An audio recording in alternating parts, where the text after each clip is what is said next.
நான் சொல்றேன். கேள்வி கேட்டாச்சு. 29 மா வரணும். சரி, ஆனா பதிலும் விளக்கமும் பொருளும் அதுல அடங்கிருக்கணும். ஆமா, இவங்கள தானடா. டேய் கேளுடா கேள்வி. நாங்க இப்பதான் சரிடா. உனக்கு தெரியுமா தெரியாதா? டேய் இதுதானே எனக்கு தெரியும்டா. சொல்லு.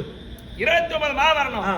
பதிலான கேள்வி. சரி நீயே சொல்றா. நானே சொல்லட்டுமா? என்ன கிடையாதுப்பா. இப்ப வீட்டுல நீ இருக்கிற.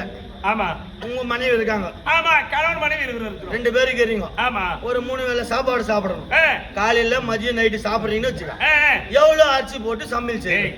எங்க 2 பேருக்கு ஒரு காபடி அரிசி போட்டா போதும். அது என்ன ஊர்ல வந்தா மட்டும் பேசி நித்தி நீ தோன்ற அங்க காபடி அடிச்சு ஏண்டா எல்லா மக்களா நமக்காக ஏற்பாடு செய்யறாங்க. போய் அந்த லாஸ்ட்ல முடியறதுக்குள்ள ஏன்பா இங்க தப்பா அங்க அப்புறம் போறங்க வாப்பான்னு கூப்பிடுறேன். நமக்காக ஏற்படுத்த உணவு காப்பி அடிச்சு போடுற உனக்கும் உங்க மனைவிக்கும். ஆமா சரியா? அந்த நேரத்துக்கு ஒரு 4 பேர் விருந்தாடி வந்துடுறாங்க. ஓஹோ, சொந்தக்காரர் வராங்க. சொந்தக்காரர் வந்துடுறாங்க. நீ போட்ட காப்பி அடிச்சு பத்துமா? அது எப்படா பத்தும்? பத்தாதுடா. பத்துமா? டேய் பத்தாதுடா. எப்படா பத்தும்? பத்துமா? டேய் பத்தாதுடா. பத்துமாயா? பத்துமா?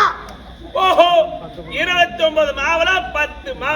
10 மா வந்துச்சா? டேய் உனக்கு இருக்குடா. பாத்துட்டேன்னா பாரு, மூளை மூளை. அதுதான் சொல்றேன்.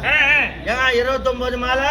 டேய் 10 மா வந்துருச்சு. 10 மா வந்துச்சு. வந்துருச்சு. மீதி 20 எவ்வளவு? டேய் 19 மா. 19 மா ஆகுது.